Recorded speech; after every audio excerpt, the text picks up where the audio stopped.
नमस्कार। एक सबसे बड़ा विषय है विवाह, चाहे वो लड़की का है चाहे वो लड़के का है। वैसे तो शास्त्रों के अनुसार, हमारे पूर्वजों के अनुसार जो विवाह का समय जो निर्धारित किया गया है, अब वो प्रायः नहीं माना जाता, क्योंकि इस समय पर करियर को विशेष ध्यान में रखा जाता है। मैं ये अध्ययन कर लूं, मैं ये अध्ययन कर लूं, मैं यहां तक पढ़ लूं, मैं यहां तक पढ़ लूं, जिससे कि मेरा करियर बन जाए। हालांकि करियर बन जाता है, लेकिन समय उसके अंदर बढ़ता चला जाता है। और जब हमारी पढ़ाइयां हो जाती हैं, तो उसके बाद में हम अपने अनुरूप लड़का या लड़की को ढूंढते हैं। अब वो पढ़ाई भी अनुरूप हो, उनका पैकेज भी अनुरूप हो, तो उनका कद भी अनुरूप हो, उनकी आयु भी अनुरूप हो, और रूप और स्वरूप भी अनुरूप हो। तो ये सारी बातें एक साथ मैच नहीं करती, सारी बातें एक साथ जो है नहीं मिल पाती, कहीं ना कहीं हमें कंप्रोमाइज करना पड़ता है। लेकिन फिर भी प्रश्न उठता है कि क्या इस वर्ष हमारा विवाह होगा? तो उसकी जानकारी के लिए सबसे पहले तो ये है, आपकी कुंडली का अवलोकन किया जाएगा। कुंडली का शुक्र से सप्तम स्थान के स्वामी की जब दशा आती है, तो एक तो वो विवाह का योग होता है, और एक सप्तमेश की दशा जब आती है, वो विवाह का योग होता है, और एक सप्तमेश से जो सप्तम स्थान में बैठा हुआ है, उसका जो समय आता है, वो विवाह का योग होता है। या फिर कभी कभी गोचर के अंदर भी बृहस्पति भी विवाह का योग बना देते हैं। अब यहां पर जैसे इस वर्ष 14 मई को बृहस्पति मिथुन राशि में आए हैं, तो मिथुन राशि वालों का विवाह भी संभावित है, अगर कुंडली में कोई बाधक योग नहीं है तो। और मिथुन राशि के साथ साथ अब मिथुन राशि में आया तो सप्तम स्थान को देखता है, सप्तम स्थान विवाह का होता है, तो यहां पर विवाह का योग बनता है। और जब जब भी बृहस्पति की दृष्टि या उसका गोचर जब सप्तम में होता है, तब तब विवाह का योग बनता है। अब जैसे वृष राशि वाले हैं, तो वृष राशि वालों के बृहस्पति दूसरे स्थान में है। दूसरे स्थान में होने के कारण से ना तो वो सप्तम में गोचर कर रहा है, और ना ही वो सप्तम के अंदर दृष्टि डाल रहा है, लेकिन द्वितीय स्थान में होने पर कुटुंब की वृद्धि, तो कुटुंब की वृद्धि के अंदर पत्नी का प्राप्त होना या पति का प्राप्त होना भी जो है उसके अंदर ऐसा फल बताता है। तो भी आपके वृष राशि वालों के भी जो है विवाह का योग इस वर्ष में बन सकता है।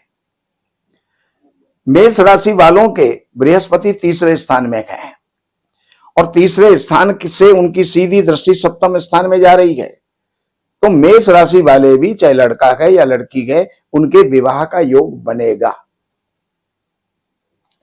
अब आते हैं मेष वृष मिथुन, हमने आपको बता दिया। अब कर्क राशि के अंदर आते हैं। कर्क राशि से बृहस्पति 12वें स्थान में है, तो उनकी दृष्टि सप्तम में नहीं जा रही, सप्तम में गोचर भी नहीं कर रहे। अगर इस समय पर जो कुंडली के सप्तमेश या कारक या उनसे सप्तम का जो है योग चल रहा होगा, तो विवाह हो जाएगा, लेकिन बृहस्पति जो है आपका योग नहीं बना रहा। सिंह राशि वालों के लिए, अब सिंह राशि वालों के लिए बृहस्पति 11वें स्थान में है, और 11वें स्थान से सीधी दृष्टि सप्तम स्थान में जा रही है, तो सिंह राशि वाले लड़के या लड़कियां हैं, तो उनके भी विवाह का योग इस वर्ष में बन सकता है, अगर कोई कुंडली में विवाह बाधक योग नहीं हो तो। अगर हम कन्या राशि को लेते हैं, तो कन्या राशि के 10वें स्थान के अंदर बृहस्पति है, उनका गोचर सप्तम में नहीं कर रहा, उनकी दृष्टि भी सप्तम में नहीं जा रही, इसलिए वहां पर चांस कम होते हैं।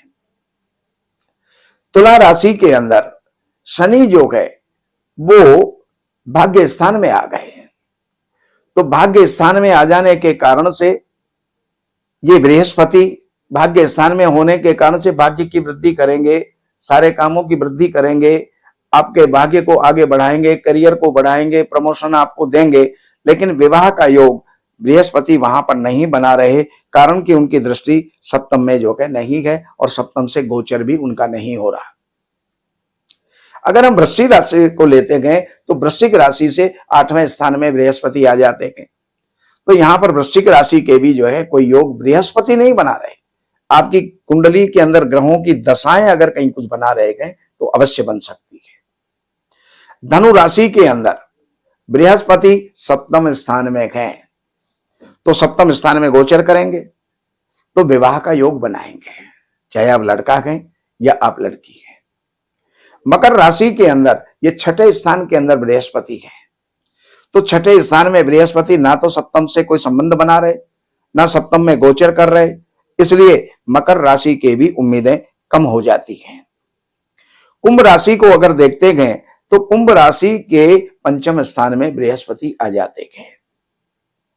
बृहस्पति जब कुंभ पंचम में आएंगे तो विद्या में बढ़ाएंगे और चीजों में बढ़ाएंगे, संतान की प्राप्ति हो सकती है। लेकिन विवाह वालों के योग जो है पंचम में बैठ करके बृहस्पति नहीं बना पा रहे हैं, क्योंकि सप्तम में गोचर नहीं है और सप्तम में दृष्टि नहीं है।